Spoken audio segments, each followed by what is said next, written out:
मेरा नाम सुहानी है। मैं एक मामूली सी लड़की थी जो अपने छोटे से परिवार, पिताजी और अपनी छोटी बहन के साथ एक सिंपल और सुकून की ज़िंदगी गुजार रही थी। हमारे घर में सुकून, हंसी और मोहब्बत का बसेरा था। पिताजी एक छोटा सा कारोबार करते थे, लेकिन फिर भी हम खुश थे। मेरी छोटी बहन सुनिधि से मैं बहुत प्यार करती थी। कभी सोचा भी नहीं था कि एक दिन मेरी ज़िंदगी में एक ऐसा तूफान आएगा जो सब कुछ बर्बाद कर देगा। हमारा घर शहर के पुराने मोहल्ले में था, जहां गलियों में बच्चों का शोर गूंजता रहता था। मेरे पिताजी अरुण वर्मा एक ईमानदार इंसान थे। उनकी उम्र 50 के करीब थी, लेकिन उनकी आंखों में हमेशा एक चमक रहती थी। वे एक छोटे से टेक्सटाइल यूनिट के मालिक थे, जहां वो कपड़ों की सिलाई करते और उन्हें बाजार में बेचा करते थे। उनका काम हमेशा से प्रॉफिट वाला रहा था। उनका सबसे बड़ा सपना मुझे और सुनिधि को अच्छी शिक्षा दिलवाना था। वो कहते थे कि शिक्षा ही वो अकेली दौलत है जो कोई छीन नहीं सकता। मैंने कॉलेज में एडमिशन लिया था और सुनिधि अब भी प्राइमरी स्कूल में पढ़ रही थी। मेरे पिताजी हमेशा कहते थे कि मेरी बेटियां मेरी ताकत है, मैं इनको पढ़ा लिखा कर दुनिया की सबसे बड़ी दौलत कमा लूँगा। हमारी माँ की मौत सुनिधि के जन्म के समय हो गई थी। फिर पिताजी ने हमें माँ और पिता दोनों का प्यार दिया। वो हमारी हर छोटी से छोटी ज़रूरत का ख्याल रखते और हमें कभी भी माँ की कमी महसूस नहीं होने दी। मैंने छोटी ही उम्र में घर के कामों में हाथ बटाना शुरू कर दिया था और सुनिधि की देखभाल भी करती थी। वो मुझसे पूरे 8 साल छोटी थी। वो दिन हमारी ज़िंदगी के सबसे खूबसूरत दिन थे, जब हम साथ बैठकर एक दूसरे के साथ कोई बात किया करते थे, खूब होश हुआ करते थे। एक दिन पिताजी जब घर में दाखिल हुए तो उनके चेहरे पर एक अजीब सी चमक थी। उन्होंने मेरी तरफ देखकर कहा कि सुहानी बेटा, आज मुझे एक बहुत बड़ा प्रोजेक्ट मिला है। अगर ये कामयाब हो गया तो हमारी सारी परेशानी खत्म हो जाएगी। उन्होंने बताया कि उन्हें एक बड़े टेक्सटाइल से ऑर्डर ठेके पर मिला है, जो एक फेमस ब्रांडी के लिए कपड़े तैयार करने का था।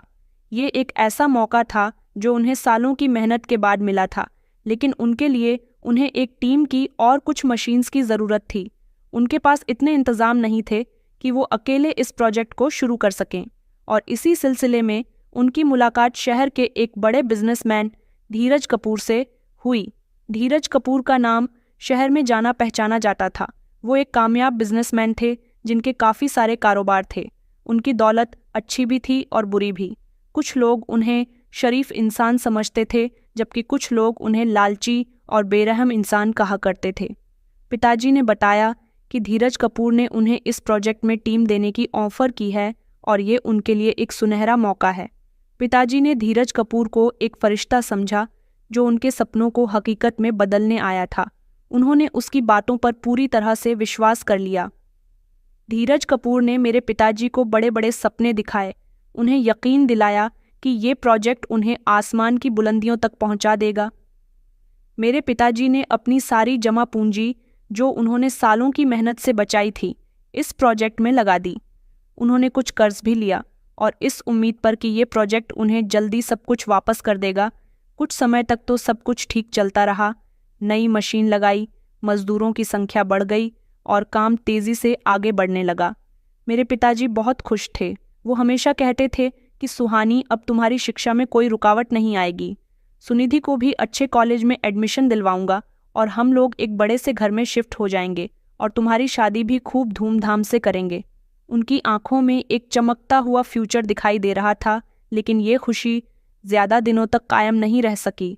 धीरे धीरे मुझे महसूस होने लगा कि पिताजी फिर से परेशान रहने लगे हैं। उनके चेहरे पर फिक्र लौट आई थी। वो रातों को जागने लगे थे, गहरी सोच में डूबे रहते थे। उनके चेहरे की हंसी कहीं गायब हो गई थी। मैंने उनसे कई बार पूछा था कि क्या बात है, लेकिन उन्होंने कुछ नहीं बताया। कहते थे कि बस मामूली सी परेशानी है, मगर मैं जानती थी कि मामूली सी परेशानी नहीं थी। उनके चेहरे की परेशानी और उनकी उदास आंखें सब कुछ बता रही थीं। एक शाम जब पिताजी घर लौटे तो उनकी हालत बहुत ख़राब थी। उनके कपड़े बिखरे हुए थे और चेहरे पर सदमा था। वो सीधे सोफे पर जाकर बैठ गए। उनकी आंखों से आंसू निकलने लगे। ये देखकर मेरा दिल डर गया। मैंने उन्हें कभी इतना लाचार नहीं देखा था। मैंने कहा, पिताजी क्या हुआ? मैंने उन्हें कई बार सहारा देते हुए पूछा। मेरी आवाज़ में डर और परेशानी थी। फिर उन्होंने कांपती हुई आवाज में कहा कि बेटी, हम बर्बाद हो गए। धीरज कपूर ने हमारे साथ धोखा किया। मैंने कहा, क्या मतलब? उन्होंने कहा कि मुझे यकीन नहीं आ रहा था कि जो इंसान कुछ महीने पहले मुझे फरिश्ता नजर आ रहा था, वह ऐसा कैसे कर सकता है।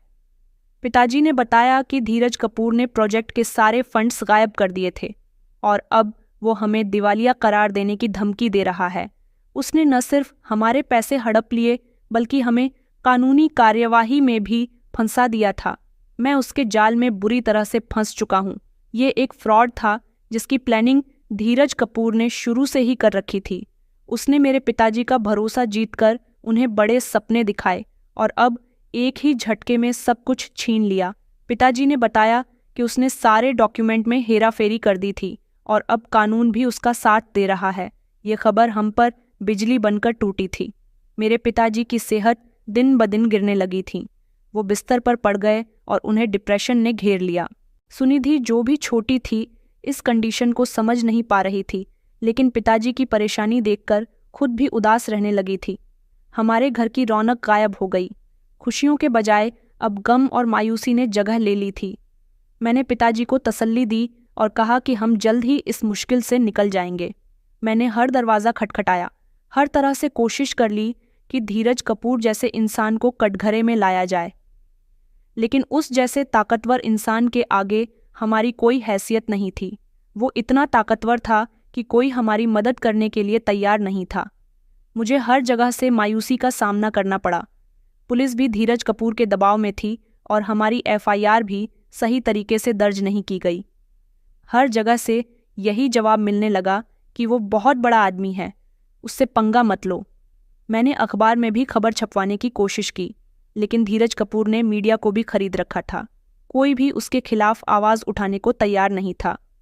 मैं दिन रात रोती रहती थी, ऊपर वाले से मदद मांगती थी, लेकिन हालात दिन ब दिन बिगड़ती चले गए। हमारे पास खाने के भी पैसे नहीं थे, घर का किराया भी देना था। पिताजी की बीमारी बढ़ती जा रही थी और हमें उनके इलाज के लिए पैसों की ज़रूरत थी। मैंने अपनी पढ़ाई भी छोड़ दी थी ताकि पिताजी का ख्याल रख सकूं और कोई काम कर सकूं, लेकिन कोई काम भी नहीं मिल रहा था। एक शाम जब मैं अदालत से मायूस होकर घर वापस लौट रही थी, तो एक काली चमकती हुई गाड़ी मेरे पास आकर रुकी। बहुत अमीर आदमी की लगती थी। उसमें से एक इंसान निकला, हट्टा कट्टा हैंडसम था, लेकिन उसकी आंखों में एक अजीब तरह का घमंड था। ये धीरज कपूर का बेटा रोहित कपूर था। मैंने उसे पहले कभी नहीं देखा था। उसकी उम्र 28 साल के करीब होगी। उसकी पर्सनैलिटी से डर लग रहा था। उसने एक लिफाफा मेरे हाथ में थमाया और कहा कि ये तुम्हारे पिता के लिए है। इसे पढ़कर वो खुद समझ जाएंगे कि उनकी गलती कितनी बड़ी थी। उसके बाद वो गाड़ी में बैठकर चला गया। मैं लिफाफा लेकर घर आई। पिताजी ने जब लिफाफा खोला तो उसमें एक दस्तावेज था, जिस पर लिखा हुआ था कि अगर हमने 1 हफ्ते के अंदर धीरज कपूर की सारी शर्तें कबूल नहीं की तो वो न सिर्फ हमारे घर को नीलाम करवा देगा बल्कि मेरे पिता को भी जेल भिजवा देगा। इस दस्तावेज के साथ एक फोटो भी थी जिसमें सुनिधि स्कूल से घर लौट रही थी और उसके पीछे एक काली गाड़ी खड़ी थी। ये एक साफ साफ धमकी थी कि अगर हमने उनकी बात नहीं मानी तो वो सुनिधि को भी नुकसान पहुंचा सकते हैं। ये देखकर मेरे पिताजी की आंखों में आंसू आ गए। वो जानते थे कि अब उनके पास कोई रास्ता नहीं था। उनके चेहरे पर मायूसी छा गई। पिताजी तोड़ चुके थे। उन्होंने कहा कि बेटी, हम उनसे मुकाबला नहीं कर सकते, हमें उनकी शर्तें माननी ही पड़ेगी। मैंने कहा, कैसी शर्त है पिताजी? पिताजी की आंखों में आंसू थे जब उन्होंने कहा कि वो चाहते हैं कि तुम उनके बेटे रोहित से शादी कर लो। ये सुनते ही मेरे पैर उथले से ज़मीन निकल गई। मुझे लगा कि जैसे किसी ने मेरे सर पर ज़ोरदार हथौड़ा मार दिया हो। मैंने कभी सोचा भी नहीं था कि मेरी ज़िंदगी का फ़ैसला इस तरह किया जाएगा।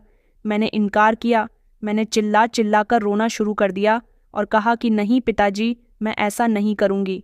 पिताजी ने मुझे समझाया कि ये हमारे बचने की अकेली उम्मीद है। अगर हमने ऐसा नहीं किया तो हम बर्बाद हो जाएंगे, साथ ही सुनिधि का फ्यूचर भी खतरे में पड़ जाएगा। पिताजी ने कहा कि मेरी सेहत बिगड़ जाएगी, बेटी, और मैं जेल चला जाऊंगा। इसके बाद तुम लोगों को कोई पूछने वाला भी नहीं होगा। उन्होंने कहा कि बेटी, मैं तुम्हें कुर्बानी देने को नहीं कह रहा हूँ, बल्कि ये हमारे परिवार को बचाने का इकलौता सहारा है। इसलिए मैंने अपने परिवार को बचाने के लिए अपनी कुर्बानी देने का फैसला कर लिया। मेरे दिल में कठिन सी बेचैनी थी, लेकिन मेरे पास कोई और रास्ता नहीं था। रोहित कपूर से शादी करने पर मैंने हाँ कर दी थी। मेरी आंखों से आंसू बह रहे थे, लेकिन मैंने अपने दिल को मजबूत कर लिया था। सिंपल तरीके से शादी हुई, जिसमें रोहित के खानदान के कुछ मेंबर और मेरे पिता, मेरी बहन भी शामिल थे। कोई खुशी नहीं थी, सिर्फ एक गहरा दुख और मायूसी थी। रोहित ने मुझे कभी मोहब्बत की नज़र से नहीं देखा। उसकी आंखों में वही बदले की आंख थी जो मैंने पहली बार देखी थी। वो मुझे सिर्फ एक हथियार समझता रहा, एक ऐसा हथियार जिसके जरिए वो मेरे पिता से अपने पिता के नुकसान का बदला ले सके। उसकी नज़र में मुझे हमेशा नफरत नजर आती थी। शादी के बाद मेरी जिंदगी एक कैद में बदल गई। रोहित ने मुझे अपने घर के छोटे से कमरे में कैद करके रखा था। ये एक बहुत बड़ा बंगला था जिसमें हर तरह की सहूलियतें मौजूद थीं, लेकिन मेरे लिए किसी जेल से कम नहीं था। वो मुझे कभी बाहर जाने नहीं देता था, ना ही मुझे किसी से मिलने दिया करता था। मेरे पिताजी और सुनिधि भी मुझसे दूर हो चुके थे। उनसे मेरा कोई कांटेक्ट नहीं था। मुझे उनसे मिलने की परमिशन ही नहीं थी। मैं उनसे मिलना चाहती थी। मुझे उनकी बहुत याद आती थी। मैं दिन रात अपनी किस्मत पर रोती रहती थी, लेकिन वहाँ कोई मेरी फरियाद सुनने वाला नहीं था। कोई मेरे आंसू देखने वाला नहीं था, बल्कि मेरे आंसू तो इन लोगों को अच्छे लगते थे। रोहित मुझे हर समय दलील करता रहता था, मेरे परिवार की बेइज्जती करता रहता था। वो मेरे परिवार को बुरा भला कहता रहता था और मुझे एहसास दिलाता था कि मैं सिर्फ उसके बदले का एक जरिया हूँ। उसने कहा कि तुम्हारे पिता ने मेरे पिता को बर्बाद कर दिया। वह हमेशा यही कहा करता था और कहता था कि अब तुम उसकी कीमत अदा करोगी। उसके शब्द मेरे दिल पर गहरे जख्म कर दिया करते थे। वो मुझे कभी अकेला नहीं छोड़ता था और उसकी मौजूदगी मुझे हर लम्हा परेशानी देती थी। मैंने महसूस किया कि रोहित का बदला सिर्फ मेरे पिता से नहीं था, बल्कि उसके पीछे कोई और गहरी कहानी छुपी हुई थी। वो हमेशा मेरे पिता को धोखेबाज कहता था, लेकिन मैं जानती थी कि मेरे पिता कभी किसी को धोखा नहीं दे सकते। उन्होंने अपनी सारी जिंदगी ईमानदारी से गुजार दी थी। मोहल्ले में कोई भी उनकी बुराई नहीं कर सकता था, क्योंकि हर कोई उनकी शराफत के बारे में अच्छी तरह से जानता था। जब मैं रोहित के घर पहली बार पहुंची, एक ऐसे इंसान ने मुझे सबसे ज्यादा हैरान कर दिया। वो थी रोहित की माँ, जिन्हें घर में सब लोग बड़ी मालकिन कहते थे। वो एक समझदार औरत थी। उनकी आंखों में एक गहरी थकन थी, चेहरे पर धीमी सी मुस्कुराहट थी, लेकिन दिल जैसे बहुत सारे जख्मों से टूटा हुआ हो। रोहित जितना सख्त इंसान था, उसकी माँ उतनी ही खामोश दिखाई देती थी। कभी मेरे सामने नहीं आई, बस दूर से मुझे देखती रहती थी, जैसे वो मेरी तकलीफ को समझने की कोशिश कर रही है। एक दिन रोहित ने मुझे कमरे में बंद किया हुआ था। वैसे तो मैं अक्सर कमरे में बंद ही रहती थी, लेकिन कमरा लॉक्ड नहीं था, सिर्फ नॉर्मली बाहर से बंद था। रोहित की माँ खामोशी से मेरे पास आई, मेरे लिए खाना लेकर आई। उन्हें देखकर मैं हैरान हुई। वो मेरे बराबर में बैठ गई और धीरे से कहने लगी कि खाना खा लो बेटा, मैं जानती हूँ कि तुम बहुत बड़ी तकलीफ से गुजर रही हो। ये बात बिल्कुल सच थी, क्योंकि मैं अभी भी कैद में ही थी। मेरे आंसू निकलने लगे। उन्होंने मेरी तरफ देखा और मुझे तसल्ली देने लगी। उनकी आंखों में दर्द था, एक माँ का दर्द जिसने अपने बेटे को नफरत से भरते हुए देखा और अपने पति को साथ छुपाते हुए देखा। उन्होंने कहा कि बेटा, मैं भी मजबूर हूँ। मेरे पति ने मेरे बेटे को झूठ बोलना सिखाया, बदला लेना सिखाया, कभी लोगों की इज्जत करना नहीं सिखाया। लेकिन बेटी, तुम रोहित को वो औरत बनकर हरा सकती हो जो उसे उसकी सच्चाई दिखाए, उसे आईना दिखाए, आवाज़ नहीं। ना जाने क्यों मुझे उस दिन पहली बार ऐसा लगा था कि वो मेरी सास नहीं, इस घर की मेंबर नहीं, बल्कि मेरे लिए एक हमदर्द, एक माँ बन गई है। उन्होंने न कभी मेरे लिए आवाज़ उठाई थी, न कभी मेरे खिलाफ खड़ी हुई थी, लेकिन हर लम्हा मेरा वजूद उनकी खामोशी से ढका रहा। उन्होंने अपने बेटे को कभी बुरा नहीं कहा, बुरा कहा तो सिर्फ अपने पति को, लेकिन वो रातों को अपने बेटे के कमरे के बाहर बैठकर आंसू ज़रूर बहाया करती थी। उन्होंने बेटे की ज़िंदगी अच्छी और मेरे ज़ख्मों को, मेरी तकलीफ़ को महसूस किया। वो काफ़ी पढ़ी लिखी थी और एक इज़्ज़तदार फैमिली से बिलोंग करती थी। उन्होंने धीरज कपूर से अपनी मर्जी से, यानी कि मोहब्बत से शादी की थी।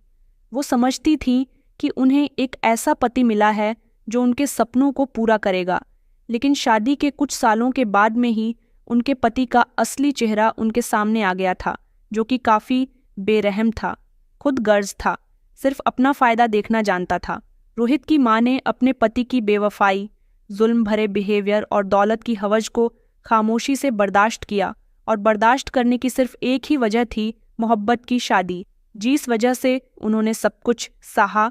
रोहित उनका इकलौता बेटा था जिसे वो समझदार और ईमानदार इंसान बनाना चाहती थी, भलाई के रास्ते पर चलने वाला इंसान बनाना चाहती थी, लेकिन उसके पिता ने बचपन से ही अपने बेटे के दिल में नफरत और बदला ताकत की जुबान भर दी थी। रोहित की माँ ने कई बार रोहित को गलत काम करने से रोका भी था, उसे समझाया था, लेकिन वो अपनी माँ की बात ज़्यादा नहीं सुनता था, अपने पिता की बात पर ध्यान दिया करता था।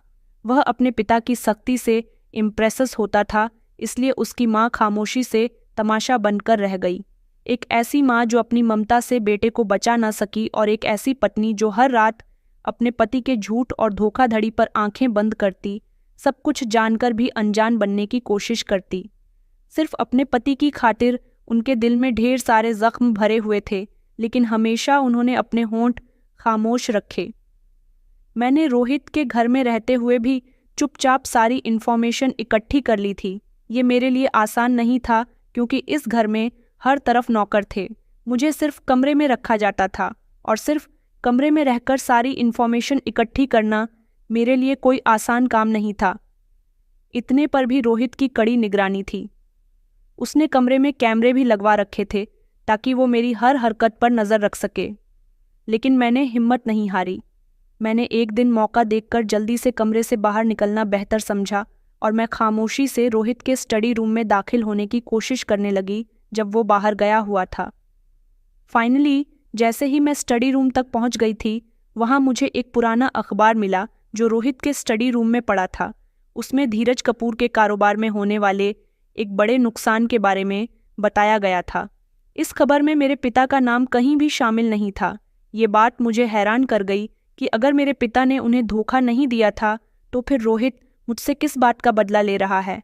इस घर में एक पुरानी और बूढ़ी नौकरानी भी थी जिसका नाम मानसी था। वो बहुत ही अच्छी और नरम दिल इंसान थी। उसकी उम्र लगभग 65 साल के करीब होगी, और वो कई सालों से इस बंगले में काम कर रही थी।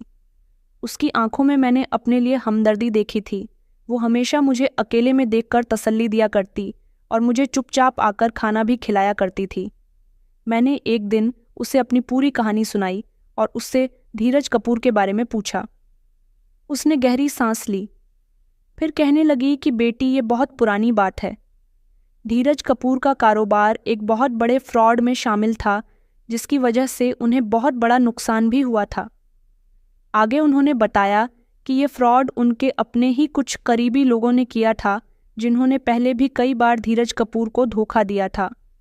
तुम्हारे पिता अरुण वर्मा उस समय तो धीरज कपूर के साथ काम भी नहीं कर रहे थे, बल्कि उन्होंने तो धीरज कपूर के इस फ्रॉड से बचने की बहुत कोशिश की थी। उन्हें कुछ ज़रूरी बातें भी पता थीं, लेकिन धीरज कपूर ने उनकी बात नहीं सुनी। उसने तुम्हारे पिता की ईमानदारी पर शक किया, तुम्हारे पिता को अच्छा नहीं समझा और उन्हें अपना दुश्मन समझ लिया। बाद में जब उन्हें नुकसान हुआ तो उन्होंने सारा इल्ज़ाम जानबूझकर तुम्हारे पिता पर डाल दिया। मानसी मौसी ने आगे बताया कि धीरज कपूर ने ही सब कुछ अपने बेटे रोहित से छुपाया हुआ है, और उसे यही बताया था कि अरुण वर्मा ने उन्हें धोखा दिया है, और सब कुछ किया धराबी अरुण वर्मा का ही है। तभी तो तुम्हारा पति तुम्हारे पिता से इतनी नफरत करता है, क्योंकि वह अपने पिता के नुकसान का सारा दोषी तुम्हारे पिता को समझता है। ये सुनकर तो मेरे होश उड़ गए। मैंने कहा, तो फिर रोहित मुझसे बदला क्यों ले रहा है? मुझे ये बात समझ नहीं आ रही थी, इसलिए मैंने मानसी मौसी से ये सवाल पूछा कि क्या रोहित को ये सब पता है। उन्होंने कहा कि नहीं बेटा, मैं तुम्हें यही तो बताने की कोशिश कर रही हूँ कि रोहित के पिता ने उसे सब कुछ गलत बताया, और वो इस दुनिया में सबसे ज़्यादा अपने पिता पर भरोसा करता है। ये अंधविश्वास है तुम्हारे पति को लगता है। मैंने कहा, रोहित को लगता है कि उसके पिता को मेरे पिता ने धोखा दिया, जबकि हकीकत इससे बिल्कुल अलग थी। मानसी मौसी ने आगे बताया कि धीरज कपूर ने रोहित के दिल में ये बात बिठा दी थी कि अरुण वर्मा ने उन्हें बर्बाद किया है ताकि रोहित उसके बदले का हिस्सा बन सके। अरुण वर्मा से डटकर बदला ले सके। ये तो कहानी का एक बहुत बड़ा मोड़ था। इस कहानी में अब मेरा मकसद सिर्फ अपनी आज़ादी हासिल करना था, क्योंकि अब मेरी समझ में सब कुछ आ चुका था, यहाँ तक कि रोहित को भी हकीकत का सामना करवाना था। मैं जानती थी कि ये सब मेरे लिए आसान नहीं होगा, क्योंकि वो एक ज़िद्दी और घमंडी इंसान है और अपने पिता पर अंधविश्वास करता है। लेकिन मैं हिम्मत हारने वालों में से नहीं थी। मुझे लड़ना था। मैंने मानसी मौसी की मदद से कुछ डॉक्यूमेंट्स इकट्ठे करना शुरू किए, जो धीरज कपूर के फ्रॉड और मेरे पिता की बेगुनाही का सबूत थे। मानसी मौसी ने कुछ पुराने बैंक की स्टेटमेंट ढूंढने में मदद की, जो धीरज कपूर के इस फ्रॉड को बिना काम कर सकते थे। ये डॉक्यूमेंट रोहित के स्टडी रूम में एक पुरानी अलमारी में छुपे हुए थे। मानसी मौसी ने बताया कि धीरज कपूर ने ये दस्तावेज इसलिए छुपा रखे थे ताकि कोई उन तक ना पहुंच सके। मेरे लिए अब ये खेल आसान होता जा रहा था। उधर रोहित की माँ की नज़र जब मुझ पर पड़ती तो वो मुझे कभी टोकती नहीं थी, क्योंकि वो समझ गई थी कि मैं क्या काम कर रही हूँ, बल्कि वो मेरी मदद कर दिया करती थी। अपने पति को बेनकाब वो भी करना चाहती थी। वो मेरी हरकतों पर पर्दा डाल रही थी और मेरे सीक्रेट को सलामत रख रही थी। एक दिन रोहित ने मुझे अपने साथ एक बड़ी पार्टी में चलने के लिए कहा। मैंने इनकार नहीं किया, लेकिन उसने मुझे धमकी दी कि अगर मैंने उसकी बात नहीं मानी तो वो मेरे पिता और मेरी बहन को नुकसान पहुंचाएगा। उसने गुस्से में कहा कि तुम्हें क्या लगता है कि मैं तुम्हें आज़ाद कर दूंगा? ऐसा नहीं हो सकता। मेरी जान, तुम यहाँ से भाग नहीं सकती। अब तो तुम्हारी असली आजमाई शुरू हुई है। तुम मेरी कैद में हो और तुम्हें वैसा ही करना होगा जैसा मैं तुम्हें कहूँगा। मैं उसकी बात खामोशी से सुनती रही। मैं मजबूर थी, मुझे उसकी बात माननी पड़ी। मैंने अपने दिल में फैसला कर लिया था कि यही वो मौका है जब मैं किसी से मदद मांग सकती हूँ। पार्टी शहर के एक बहुत महंगे होटल में थी। रोहित ने नौकरानी के हाथों एक बहुत महंगी ड्रेस भिजवाई थी, जिसे पहनकर मैं तैयार हो गई थी। मैं जब उसके सामने आई तो उसकी आंखों में वही घमंड था। पार्टी में मैंने देखा कि वहाँ रोहित के पिता भी मौजूद थे। वो मुझे देखकर मुस्कुराने लगे। उनके चेहरे की मुस्कुराहट नफरत से भरी हुई थी। पार्टी में रोहित ने मुझे अपनी प्रॉपर्टी की तरह पेश किया, जैसे मैं कोई बेजान चीज़ हूँ। वो मुझे अपने दोस्तों से मिलवाना और कहता कि ये मेरी पत्नी है, सुहानी। उसके दोस्त भी मुझे अजीब अजीब नज़रों से देख रहे थे। ये सब देखकर मुझे बहुत दुख हुआ। मेरा दिल चाहा कि मैं चीख चीख कर सबको बता दूं कि किसने मुझे पत्नी की तरह नहीं बल्कि किसी कैदी की तरह रखा हुआ है, लेकिन मैं खामोश रही क्योंकि मुझे अपने पिता और बहन की फिक्र थी। पार्टी में मुझे एक ऐसा इंसान मिला जो मेरे पिता को बहुत अच्छे से जानता था, यहाँ तक कि वो मेरे पिताजी के पुराने दोस्त थे, विनोद अंकल। मेरे पिताजी ने किसी ज़माने में उनके साथ काम किया था। वो मुझे देखकर बहुत हैरान हुए, क्योंकि जब उन्होंने मुझे देखा था तब मैं बहुत छोटी थी, लेकिन आज भी वो मेरा चेहरा देखकर मुझे फ़ौरन पहचान गए थे। वो खुशी से मेरे पास आए और कहने लगे कि सुहानी बेटा, तुम यहाँ? उन्होंने हैरानी से मुझसे सवाल किया। मैंने मौका देखकर खामोशी से एक कोने में ले जाकर उनसे बात की। वहाँ मैंने उनको अपनी पूरी कहानी सुनाई, अपनी मजबूरी, धीरज कपूर का धोखा और रोहित की कैद के बारे में भी मैंने उन्हें बताया। यहाँ तक कि मानसी मौसी से मिली हुई सारी इन्फॉर्मेशन के बारे में भी मैंने उन्हें बताया। विनोद अंकल ने मेरी बात ध्यान से सुनी और उनकी आंखों में गुस्सा और दुख आ गया था। उन्होंने कहा कि मैं जानता था कि धीरज कपूर अच्छा आदमी नहीं है। उन्होंने कहा, लेकिन ये उसने अच्छा नहीं किया। ये सब तो बहुत बड़ा अत्याचार है। विनोद अंकल ने मुझे यकीन दिलाया कि वो मेरी मदद ज़रूर करेंगे और धीरज कपूर की असलियत सबके सामने लेकर आएंगे। उन्होंने मुझे अपना एक पर्सनल नंबर दिया, जो एक ईमानदार और समझदार वकील का था, और कहा कि वो इस वकील से मेरी मुलाकात का बंदोबस्त करेंगे। मेरे दिल को खुशी हुई थी कि वो मेरे लिए एक उम्मीद के किरण बनकर आए थे। विनोद अंकल ने मुझे कुछ एडवाइस भी दी थी और कुछ ऐसी ज़रूरी बातें भी बताई थीं जो धीरज कपूर के फ्रॉड को साबित करने के लिए हमारे लिए मददगार साबित हो सकती थीं। उन्होंने मुझे बताया कि धीरज कपूर ने कई और लोगों के साथ भी ऐसा ही फ्रॉड किया है और उन सब के पास भी उनके खिलाफ काफ़ी सबूत मौजूद हैं। उन्होंने मुझे एक पुरानी फाइल भी दी थी जिसमें धीरज कपूर के खिलाफ कुछ कानूनी दस्तावेज मौजूद थे। मैंने विनोद अंकल की मदद से और भी ज़्यादा जानकारी इकट्ठी की और रोहित को सच्चाई से आगाह करने की कोशिश की। घर जाकर उसे मैंने वो सारे सबूत और दस्तावेज दिखाए जो मेरे पिता की बेगुनाही को साबित कर रहे थे। मैंने उसे मानसी मौसी को बुलाकर उनकी गवाही भी सुनवाई थी, ताकि उसे यकीन हो सके कि उसके घर में रहने वाली एक नौकरानी भी उसके पिता की हकीकत को जानती है। जिस दिन दरवाजे के सामने खड़े होकर धीरज कपूर रोहित के पिता के फ्रॉड की पुरानी कहानी सुनाई, मानसी मौसी ने रोहित को बताया कि उसका पिता किस तरह लोगों को धोखा देता है और ये काम अब से नहीं बल्कि न जाने कितने सालों से करता आ रहा है, और किस तरह से उसने अरुण वर्मा को फंसाया था। पहले तो रोहित ने मेरी बात पर यकीन नहीं किया, क्योंकि कोई भी बेटा इतनी आसानी से अपने पिता की गलतियों को कैसे एक्सेप्ट कर सकता है, और वो भी ऐसा बेटा जो अपने पिता पर अंधा भरोसा करता हो। इसलिए सबसे पहले उसने मुझे झूठा साबित कर दिया और कहा कि मैं उसे धोखा देने की कोशिश कर रही हूँ, उसे उसके पिता के खिलाफ भड़का रही हूँ, उसके पिता के खिलाफ झूठ बोल रही हूँ। मैं चाहती हूँ कि वह अपने पिता से दूर हो जाए, और ऐसी चालाकी दिखाकर मैं यहाँ से भागने में कामयाब रहूंगी। वह गुस्से में जोर जोर से चिल्लाने लगा। उसने कहा कि मेरे पिता ने मुझे बताया था कि धोखा उनको तुम्हारे बाप ने दिया था। यहाँ तक कि उसने मुझे धमकी भी दी थी कि अगर मैंने उसे उसके पिता के खिलाफ भड़काया या उनके खिलाफ कोई भी बात की, ये सारी बातें दोबारा कहीं, तो वो मुझे और ज़्यादा परेशान करेगा, मुझे और ज़्यादा तकलीफ देगा। मैं उसकी धमकियों से डरने वाली नहीं थी। मैंने हिम्मत नहीं हारी। मैंने उसे बार बार समझाया, प्यार से समझाया, चिल्लाकर समझाया, उसर से समझाया और सबूत भी दिखाए, और उससे कहा कि वो खुद इस बात की छानबीन कर सकता है। मैंने कहा कि अगर तुम्हें लगता है कि मैं झूठ बोल रही हूँ तो तुम खुद सच्चाई का पता लगा लो, सच खुद तुम्हारे सामने आ जाएगा। मैंने उसे विनोद अंकल की दी हुई फाइल भी दिखाई थी, जिसे देखकर रोहित एक कन्फ्यूजन में फंस गया था। वो काफ़ी देर तक सोचता रहा। एक तरफ उसके पिता की बातें थीं तो दूसरी तरफ मेरे दिखाए गए सारे सबूत थे, और सबसे ज़्यादा अहम चीज़ उसके घर की सबसे पुरानी और बूढ़ी नौकरानी की गवाही। वो नौकरानी जिसने कभी इस घर के लोगों के साथ गद्दारी नहीं की, हमेशा ईमानदारी से काम किया, तो फिर आज वो उसके पिता के खिलाफ कितने सालों बाद कुछ ऐसी बातें बता रही थी जिन्हें सुनना और समझना रोहित के लिए बहुत ज़रूरी था। उसने अपने पिता से इस बारे में बात की, लेकिन धीरज कपूर ने उसे झूठा साबित कर दिया और कहा कि वो लड़की तुम्हें बहका रही है, वो एक लालची लड़की है, बिल्कुल अपने पिता की तरह। बेटा, तुम उसकी बातों पर यकीन मत करो। रोहित के पिता ने उसे इमोशनली ब्लैकमेल करना शुरू कर दिया था, ताकि उनका बेटा उनके खिलाफ खड़ा ना हो जाए। वो नहीं चाहता था कि उसके बेटे के सामने उसकी सारी सच्चाई आए। वो अपने बेटे की नज़रों में गिरना नहीं चाहता था। रोहित ने खुद इस बात की छानबीन करने की कोशिश की। उसने अपने कुछ भरोसेमंद लोगों को इस मामले की तहकीकात करने का हुक्म दिया और कुछ पुराने रिकॉर्ड्स भी खंगाले।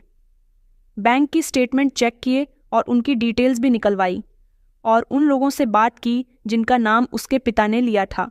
उसने खुफिया तौर पर अपने पिता के पुराने नौकरों से भी बातचीत की, जिन्होंने रोहित को उसके पिता के खेल के बारे में सारी डिटेल बताई।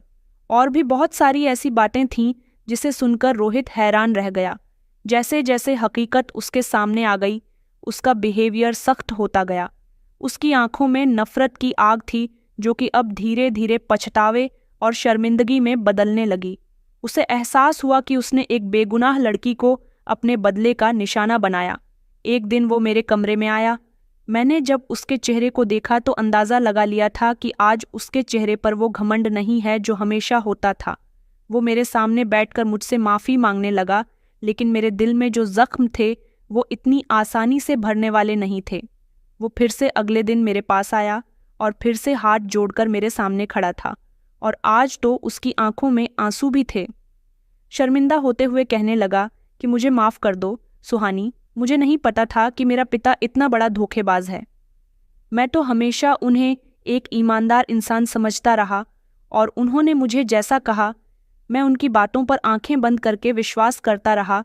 मगर अब मुझे एहसास हुआ है कि उनकी गलती की खातिर मैंने तुम्हें बहुत तकलीफ दी, मैंने तुम्हारी ज़िंदगी बर्बाद कर दी है। मैंने उसकी तरफ ध्यान से देखा तो मुझे उसकी आंखों में सच्चाई नजर आई, लेकिन मेरा दिल अभी भी जख्मों से भरा हुआ था। मैं पुरानी बातों को इतनी आसानी से नहीं भूल सकती थी। मैंने कहा, अब माफ़ी मांगने से क्या होगा? रोहित, तुमने मेरी जिंदगी बर्बाद कर दी है, मुझे कहीं का नहीं छोड़ा।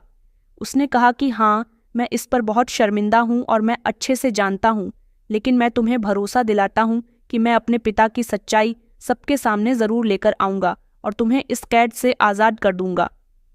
मैं तुम्हारे पिता और तुम्हारी बहन को भी वापस ले आऊँगा। धीरज कपूर को उसके कर्मों की सज़ा दिलवाऊँगा। मैं अपनी सारी ज़िंदगी तुम्हारे कदमों में गुजार दूंगा। मैंने कहा, मैं तुम्हारी बातों पर भरोसा तब करूँगी जब तुम अपने इन मुंह से निकले हुए शब्दों को पूरा करोगे। रोहित ने अपने पिता के खिलाफ सबूत इकट्ठे करने शुरू कर दिए थे और उन्हें अदालत में पेश भी कर दिया। एक बहुत बड़ा घोटाला बन गया। मीडिया ने इस खबर को बढ़ा चढ़ाकर बताया। इस खबर को खूब उछाला गया। मेरे ससुर यानी कि धीरज कपूर को अरेस्ट कर लिया गया और उन पर धोखाधड़ी, फ्रॉड, ब्लैकमेलिंग के इल्ज़ाम लगाए गए। अदालत में रोहित ने मेरे हक में गवाही दी और सारी हकीकत सब लोगों के सामने बयान की। उसने अपने पिता के सारे जुर्म का पर्दा अदालत के सामने फाश कर दिया था। धीरज कपूर को सज़ा सुना दी गई थी। उस आदमी को अपने बेटे से ऐसी उम्मीद नहीं थी। उसे तो विश्वास ही नहीं हो रहा था कि मैं इतने सारे सबूत इकट्ठे करके उसके बेटे को दे सकती हूँ, यहाँ तक कि वो भी अपने पिता के खिलाफ जा सकता है। उसी के बेटे ने उसको अरेस्ट करवाया और आज वही अदालत में उसके खिलाफ गवाही दे रहा था। ये इंसाफ की जीत थी जिसके लिए मैंने बहुत मेहनत की थी। एक दिन रोहित मेरे पास आया। नॉर्मली वे कमरे में लेटी हुई थीं। उसने कहा, सुहानी, अगर तुम चाहो तो मैं तुम्हें इस रिश्ते से आज़ाद कर सकता हूँ, क्योंकि मैं नहीं चाहता कि तुम इस चाहे रिश्ते में कैदी बनकर रहो। मैंने उसकी तरफ देखा। उसकी आंखों में कुछ अजीब सा था, कुछ ऐसा जो दिल को उसकी तरफ अट्रैक्ट कर ले। उसने कहा कि तुम कुछ दिन अपने घर पर चली जाओ, अच्छी तरह से सोच विचार कर लो, जो तुम्हारा फैसला होगा मुझे मंजूर होगा। वो दरवाज़ा खोलकर कमरे से बाहर जाने लगा और फिर पलटा। कुछ सेकंड के लिए मैंने अपने वजूद पर उसकी नज़रें महसूस की। फिर उसने कहा कि एक बात हमेशा याद रखना, मैं तुम्हारे साथ हूँ। हर मुश्किल समय में तुम जब भी मुझे पुकारोगी अपने साथ खड़ा पाओगी। मुझे उसकी बातों पर यकीन आने लगा था, लेकिन अब मुझे अपने घर जाना था। इस कैद से आज़ाद होना था, अपने पिता और बहन से मिलना था। मैंने अपना बैग तैयार किया और पिता के घर जाने के लिए गेट से निकलने लगी। तो एक इंसान जिसे मैंने अपने जाने की वजह बताई थी, वो थी सिर्फ मानसी मौसी, क्योंकि उनसे मुझे एक अजीब सी अटैचमेंट हो गई थी। उन्होंने अपनी आंखों में आंसू लेकर मुझे विदा किया। वक्त गुजरता गया। रोहित ने मुझसे कोई कांटेक्ट नहीं किया। मुझे भी यकीन हो गया था कि शायद वो सच में बदल गया है। फिर एक दिन मेरे मोबाइल पर रोहित का मैसेज आया। रोहित ने मुझे अपने पुराने घर बुलाया। उसने मुझसे कहा कि वो मुझसे कुछ ज़रूरी बात करना चाहता है। उसने कहा कि एक नया प्रोजेक्ट है जो कि मैंने शुरू किया है और मैं चाहता हूँ कि तुम इसमें मेरी मदद करो। मैं हिचकिचाई, लेकिन उसने कसम खाई कि वो मुझे नुकसान नहीं पहुँचाएगा। उसने कहा कि वो सिर्फ मेरा एक्सपीरियंस और एडवाइस लेना चाहता है। मैं उसकी बात पर यकीन करके उसके घर चली गई। वो मुझे कमरे में ले गया जो इससे पहले मैंने कभी नहीं देखा था। वो एक बड़ा और अजीब सा कमरा था जिसमें अजीबो-गरीब सामान रखा हुआ था। कमरे में पूरी तरह से खामोशी थी और इसमें एक अजीब सी बदबू फैली हुई थी। रोहित का चेहरा भी थोड़ा अजीब लग रहा था। उसकी आंखों में एक बार फिर वही पुरानी चमक थी जो मुझे डरा रही थी। उसने कहा कि सुहानी, तुम्हें क्या लगता है कि मैं तुम्हें इतनी आसानी से छोड़ दूंगा? उसकी आवाज़ में एक शैतानी हंसी थी। मेरे दिल की धड़कनें तेज हो गईं। मुझे लगा जैसे मैं उसके जाल में फंस गई हूं। मैंने चौंक कर कहा कि क्या मतलब है तुम्हारा? मेरी आवाज़ कांप रही थी। उसने मेरे बाजू पकड़ते हुए कहा, क्या कहा था तुम्हारे पिता ने? हमारे घर की औरतें बहुत शरीफ हैं। अब मज़ा आएगा जब मेरे कुत्ते तुम्हारी इज्जत लूटेंगे। ये सुनते ही मुझे डर लगने लगा। मैं कांपने लगी। मेरे होश उड़ गए। मैंने उसे देखा। उसकी आंखों में वही पुरानी नफरत और बदले की आग भड़क रही थी, जैसे मैं एक भयानक सपना देख रही हूं। मैंने पीछे हटने की कोशिश की, लेकिन वो मेरे करीब आ गया। उसके चेहरे पर एक शैतानी मुस्कुराहट थी। उसने एक जोरदार सीटी मारी तो उसके 2 खतरनाक कुत्ते कमरे में आए और उनके इशारे पर मेरे शरीर के कपड़े नोचने लगे। ये कुत्ते बहुत बड़े बड़े और डरावने थे। मैं उनको देखकर डर रही थी। उसने उनको इशारा दिया। जब वो कुत्ते मेरे ऊपर हमला करने लगे, मैं ज़ोर ज़ोर से चिल्लाने लगी, रोने लगी। वो ज़ोर ज़ोर से भौंक रहे थे। मैं भाग रही थी तो वो मेरे पीछे पीछे आ रहे थे। कभी वो मेरे शरीर पर वार करते तो कभी मेरे कपड़ों को फाड़ रहे थे। हाथ जोड़कर उसके आगे रिक्वेस्ट कर रही थी कि प्लीज़ इनको रोक लो। उन्होंने मुझे काफ़ी हद तक ज़ख्मी कर दिया था, मगर वो मेरी कोई बात नहीं सुन रहा था, बल्कि मुझे ऐसी हालत में देखकर ज़ोर ज़ोर से हंस रहा था। उसने इतने में ही मेरे पिताजी को फ़ोन लगाया और कहा कि देख लो आज तुम्हारी बेटी के साथ क्या हो रहा है। उसने मेरी वीडियो बनाकर मेरे पिताजी को भेज दी थी। मुझे लगा जैसे मेरे शरीर से जान निकल जाएगी। मैं रो रही थी, ऊपर वाले से प्रार्थना कर रही थी और वो कुत्ते मुझे परेशान कर रहे थे। उन्हें मुझे परेशान करते हुए लगभग 2 मिनट गुजर गए थे। उन्होंने मुझे काफ़ी हद तक जख्मी कर दिया था। उनके नाखूनों के निशान और काटने के निशान मेरी टांग और हाथों पर आ गए थे और चीखते चीखते मेरी हालत बुरी हो गई थी। इतने में ही वहां पर पुलिस आ गई। पुलिस ने जब ये सब देखा तो फौरन पुलिस ने इस सब हंगामे को रुकवाया। ये सब देखकर रोहित हैरान रह गया था कि इस समय यहाँ पर पुलिस कैसे आ गई। पुलिस ने कुत्तों को जैसे तैसे रुकवा दिया था और उन्हें कमरे से बाहर निकलवाया। मौके पर पुलिस ने आकर मुझे बचा लिया था और रोहित को हिरासत में ले लिया।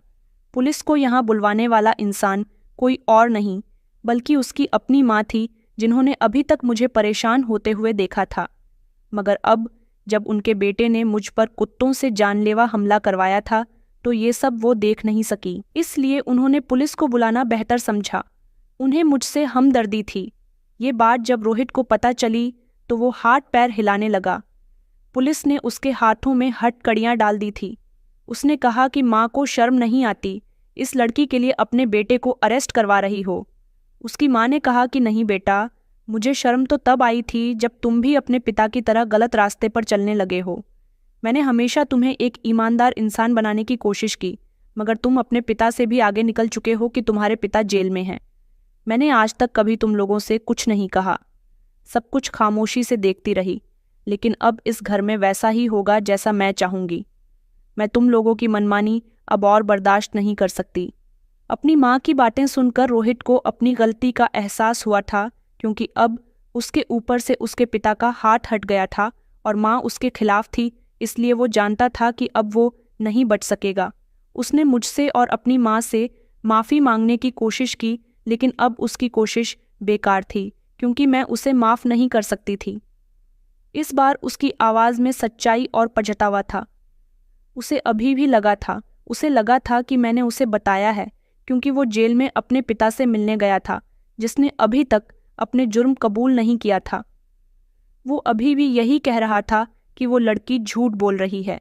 वो अपने पिता के पास गया तो उसे अपने पिता की बातों पर यकीन आ गया, इसलिए दोबारा से वो मुझसे बदला लेने के लिए उसने मुझे झूठ बोलकर यहाँ कुत्तों के हवाले कर दिया था। मगर सच तो ये था कि झूठ उसका पिता बोल रहा था। उसने अपने पिता के सारे गैरकानूनी काम बंद करवा दिए थे। पुलिस उसे पकड़कर ले गई। उसकी माँ ने मुझे तसल्ली दी कि अब तुम्हें परेशान होने की कोई ज़रूरत नहीं है, तुम आराम से अपने घर जाओ। मैंने उनका शुक्रिया अदा किया। अस्पताल में 2 दिन तक मेरा इलाज चला, लेकिन इन 2 दिनों में रोहित जेल से बाहर आ गया था, क्योंकि उसकी माँ ने उसे जेल से बाहर निकलवा दिया था। उनका कहना था कि उनका बेटा सुधर गया, सच में अपनी गलती एक्सेप्ट कर रहा है, उसे माफ़ कर दो। मगर मैं इतनी आसानी से माफ़ नहीं कर सकती थी। मैं अपने पिताजी और अपनी बहन के साथ रह रही थी। कई दिन गुजर गए। एक दिन रोहित के बारे में पता चला कि उसने गरीबों के लिए काफ़ी सारी सहूलियतों का बंदोबस्त किया है। वो काफ़ी सुधर गया है। अब लोग उसे अच्छे इंसान के तौर पर जानने लगे हैं। वो कुछ दिनों बाद अपनी माँ के साथ मेरे घर आया। उसने अपनी माँ से अपनी गलतियों की माफ़ी मांग ली थी, मुझसे भी माफ़ी मांग रहा था। उसने कहा कि मुझे माफ़ कर दो सुहानी, मैं जानता हूँ कि मैं माफ़ी के लायक नहीं हूँ, लेकिन मैं सच में अब बदल चुका हूँ। उसकी माँ कुछ नहीं बोली। उन्होंने अपने बेटे से कहा कि जब भी तुम्हें माफ़ करेगी तभी तुम्हारी माफ़ी पूरी होगी। मगर मैंने उसे माफ़ नहीं किया। वो सच में पूरी तरह से बदल गया था। उसने अपने पिता के गैरकानूनी कारोबार को बंद करवा दिया और उसकी जगह ईमानदारी से काम करना शुरू कर दिया। ज़रूरतमंद लोगों की मदद करनी शुरू कर दी। उसने और उसकी माँ ने मिलकर अस्पताल बनवाए, स्कूल बनवाए, जिसमें गरीबों के बच्चे मुफ्त में पढ़ सकें और उनका मुफ्त में इलाज हो सके। उसने मेरे पिता को उनका कारोबार भी वापस दिलवा दिया था। मैं अपने पिता के साथ रहने लगी थी। पिताजी की कंडीशन भी अब धीरे धीरे बेहतर होने लगी। मैंने महसूस किया कि उसे सच में पछतावा है। उसने मुझे कभी मजबूर नहीं किया था कि मैं उसे माफ़ करूं या उसके साथ रहूं। उसने मुझे पूरी आज़ादी दी कि मैं अपनी ज़िंदगी के फैसले खुद से करूं। इसी तरह से 1 साल गुजर गया था। मैंने अपनी पढ़ाई दोबारा से शुरू कर दी थी और एक अच्छी नौकरी हासिल कर ली। मेरी बहन भी बड़ी हो गई थी और अपनी शिक्षा में बहुत अच्छी थी। मेरे पिताजी की तबीयत भी पूरी तरह से ठीक हो गई थी और वो अपने कारोबार को दोबारा कामयाबी से चला रहे थे। रोहित ने इस दौरान कभी शादी नहीं की। उसकी माँ भी 1 साल पहले उसके साथ मेरे घर आई थी। उसके बाद मेरा कभी उनसे सामना नहीं हुआ। वो अपनी ज़िंदगी को अच्छाई और सेवा में गुजार रहा था। वो अक्सर हमारे घर आता था, मेरे पिताजी से मिलता था और मेरी बहन के साथ बातें करता था। उसने मुझे कभी ये एहसास नहीं दिलवाया कि वो मुझसे कुछ कहना चाहता है। उसके बिहेवियर में मेरे लिए इज्जत और पछतावा था। मैंने देखा था कि वो सच में बदल गया है। उसकी आंखों में अब वो घमंड नहीं था, बल्कि एक नरमी थी। उसने मेरे पिता के कारोबार को इतना बढ़ा दिया था कि अब हम फाइनेंशियली तौर पर मजबूत हो चुके थे, लेकिन मेरे दिल में कमी थी। वो जितना भी अच्छा हो गया था, उसने मेरे साथ जो किया वो बर्दाश्त के काबिल नहीं था। एक दिन मेरे पिताजी ने मुझसे रोहित के बारे में बात की। उन्होंने कहा कि सुहानी रोहित पहले से बदल गया है। उसने अपनी गलतियों की माफ़ी मांग ली है। उसने तुम्हारी और हमारे परिवार की बहुत मदद की। मैंने उनकी बात सुनी और सोचने लगी। मैंने रोहित को सच में बदलते हुए देखा था। वो एक अच्छा इंसान बन गया था। लेकिन फिर भी मैंने पिताजी को मना कर दिया कि मैं फ़िलहाल इस रिश्ते को दोबारा जोड़ने के लिए तैयार नहीं हूँ। लेकिन रोहित ने अपनी कोशिशें जारी रखीं। पिताजी बीमार होते तो वो उन्हें अस्पताल ले जाता।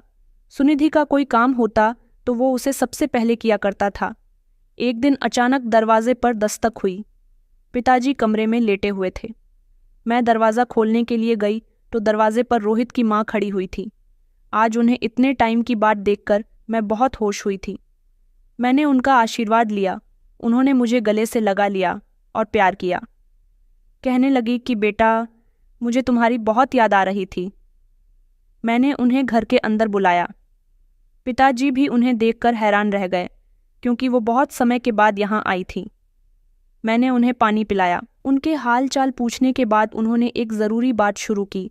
उन्होंने कहा कि बेटा, मैं जानती हूँ कि तुम्हारे साथ पिछले समय में बहुत कुछ गलत हुआ, लेकिन अब मैं तुम्हें इज्जत से अपनी बहू बनाना चाहती हूँ। तुम्हारे सारे सपने पूरे करना चाहती हूँ। मैंने उनकी तरफ देखा और बस इतना कहा कि इतना सब हो जाने के बाद भी आपको लगता है कि मैं दोबारा उस घर में जाऊंगी? उन्होंने मेरी तरफ देखा और मेरे सर पर हाथ रखकर कहने लगी कि मैं जानती हूँ तुम्हारे साथ जो कुछ भी हुआ बहुत बुरा हुआ, मगर अब मैं अपने बेटे की हमदर्दी करने के लिए आई हूँ, क्योंकि मैंने उसको बदलते देख लिया। अब वो वैसा नहीं रहा जैसा तुम उसे समझती हो। उसने अपनी सारी गलतियों की माफ़ी मांग ली है और उन्हें सुधार भी लिया है। वो रात को अकेले में बहुत रोता है, तुम्हें याद करता है, तुम्हें मांगता है। मैं तुमसे वादा करती हूँ कि वो अब तुम्हें कभी कोई तकलीफ नहीं देगा। उन्होंने मेरे सामने हाथ जोड़ते हुए कहा, बस बहू, घर वापस चलो। मेरे बेटे की जिंदगी में रंग भर दो। ये एक माँ की रिक्वेस्ट है। इतना कहते हुए वो रोने लगी। मैंने उनके हाथ थाम लिए। मेरा दिल फैसला कर चुका था कि मैंने उनकी बात मान ली है। एक माँ को खाली हाथ लौटाना मेरे बस में नहीं था। मेरे दिल में भी रोहित के लिए इज्जत पैदा हो चुकी थी। मैंने उसे माफ़ कर दिया था। मैंने अपनी ज़िंदगी में सुकून और खुशी दोबारा हासिल कर ली थी। एक शाम जब रोहित हमारे घर के दरवाजे पर आया तो उसके चेहरे पर खुशी और सुकून था। उसने मेरे पिताजी से दोबारा से इज्जत से मेरा हाथ मांगा और कहा कि मैं सुहानी से दोबारा इज्जत से और धूमधाम से शादी करना चाहता हूँ, ताकि मेरी पत्नी के दुल्हन बनने के सपने पूरे हो सके। उसने मेरे पिताजी से वादा किया था कि वो सारी ज़िंदगी मुझे बहुत खुश रखेगा और अब मुझे कोई तकलीफ़ नहीं देगा। उसने कहा कि वो मुझे कभी मजबूर नहीं करेगा, मुझे तंग नहीं करेगा और मुझे परेशान नहीं करेगा। अगर मुझे कभी ऐसा लगता है कि वो मुझे परेशान करता है तो मैं उसे खुशी खुशी छोड़कर चली जाऊंगी और वो मुझे रोकेगा भी नहीं।